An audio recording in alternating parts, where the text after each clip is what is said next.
Ready to turn your fresh catch into a restaurant-worthy dish? First things first, let's get this redfin cleaned up. Rinse the fish under cold, running water. Then, using a sharp fillet knife, carefully scale the fish, moving from tail to head. Make sure to get all the scales off for a smoother eating experience.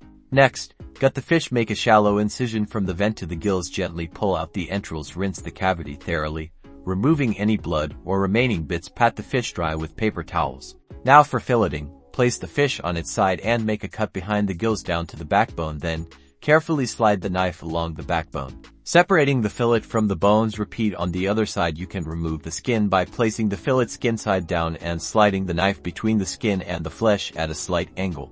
Let's talk flavor. Season your fillets generously with salt, pepper, and your favorite herbs and spices. Garlic powder, paprika, and a little lemon zest work wonders.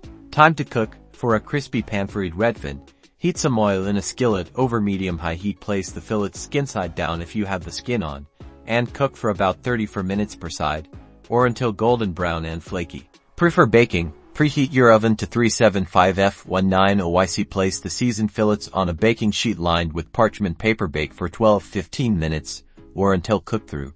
Serve your perfectly cooked redfin with lemon wedges and your favorite side dishes, like roasted vegetables, rice, or a fresh salad. Enjoy.